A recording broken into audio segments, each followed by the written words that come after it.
Hey, what's going on, guys? So we're going to be casting this game between Weedstar here in the blue here at 14-15 here versus Chairwood here in the red at 13-44. So our player in the red just added green gadget to his hand and then he duality'd. So it looks like he's playing a variant of Photon gadgets, which is a quite interesting deck, especially when you combine it with Ultimate Offering. The deck can be kind of good. Just because you're able to exceed quite fast, and you can even run skill drain in it because you can still go for an exceed if you wish to. Oh, I'm not sure why gadget went away. Okay, but yeah, it's really interesting because skill drain still does hurt lots of different decks, and it doesn't hurt gadgets too much. I mean, yes, you don't get the search, but you still have the monster presence every turn, and you can still exceed. So basically, what you want to do in that deck, especially with the Photon Saber Tigers, is you get the 2000 beaters too, and it's really good once you have a field and then you skill drain essentially. So that's what he goes for. So looks like he's just gonna set some cards. And the thing against gadgets is you can't really play too aggressive, I should say, against them. Because they can just activate Ultimate Offering at any time, and they can just survive. Basically, once you clear the back row, though, you're pretty good to go. I mean, they do usually run Gores, though, because there's enough room. So he's going to attack Sangan, and Sangan will probably search out a tour guide. Let's see what he goes for.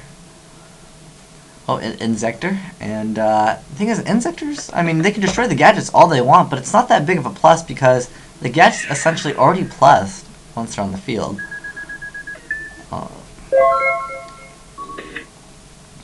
This will be an interesting matchup to see. I'm still not sure what our player in the blue is running. Who's going to Psalm Warning the Dragonfly here. And now he can still be pushing with those gadgets, which is really good.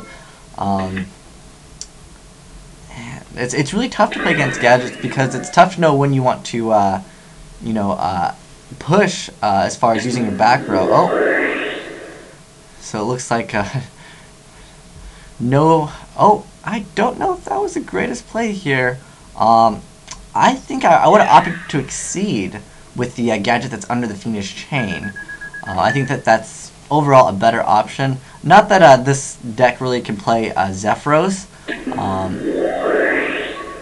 Ooh, interesting. During damage calculations, he'll be taking 24 and then 26, unless he does happen to have a response here. That'll be kind of devastating for our other player. But the problem is, once again, I see no really point in doing that. Oh, that's interesting. Okay, so he's gonna... Oh, he's exceeding like that. Okay, and he can go for Shock Ruler, I believe. Is that what he went for? He did go for it, so that's really interesting to see him go Little Revolt, because I expected him to exceed maybe once, but that was interesting. And he can call effects now, so until his turn, no one can activate effects, and that's really gonna hurt our player in the blue here, because that means no Inzektors next turn, essentially. Wow, that is quite good. That's interesting to see that. And ooh, okay, so he did that. Now he can call traps right now.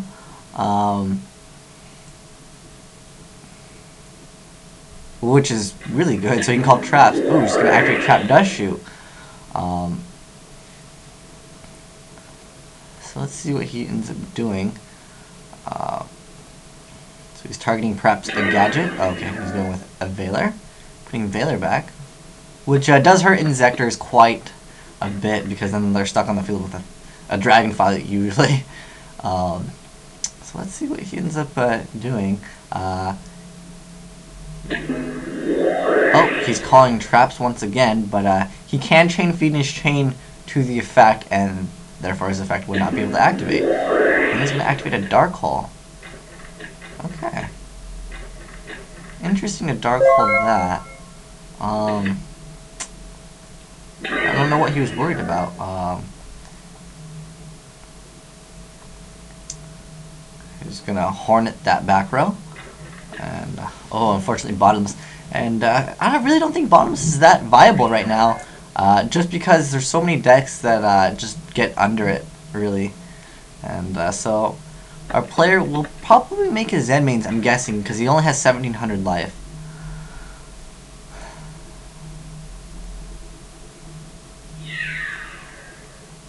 He's going to attack. Ooh, and dropping on Gores is going to hurt just a little bit here. And I think I would have waited, but I think he'll be making his Zen mains anyway, so realistically it might not matter. Yeah, okay, so he is going for his Zen mains. So let's see what our gadget player can do. Let's see. Ooh, a green gadget, okay.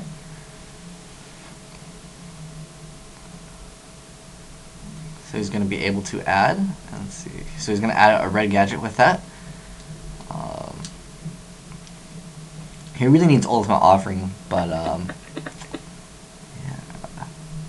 He's going to have to find an answer for Zen mains, which can be kind of difficult if he's... Oh, Machina Fortress over there. Pretty good stuff here. So he's playing Machina gadgets with Photons, I guess so. Which I haven't really seen. That's quite a bit of cards. Ooh, 2 level 7s here.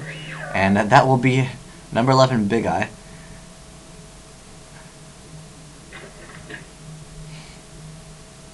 So he's taking Zen mains away from our player in the blue here. So he can still move the Zen mains to attack mode, and he could still game him. So let's see if he actually does do that. So I'm thinking our player in the blue is reading number 11 Big Eye, which is quite a good card. And you cannot exceed with tokens, otherwise it'd be so good with Gores. Dropping on Gores and taking someone's monster would be quite good. But unless our player in the blue has a response from this, he cannot drop Gores, but he could use like another Fiendish Chain perhaps. But I think if he had Fiendish Chain, he would have used it on Big Eye. And that's going to be game, which is quite interesting. I've never seen Big Eye come out too often, but when it does come out, it is pretty good. But anyways, thanks for watching, guys. Asian Eyes White Dragon, signing out.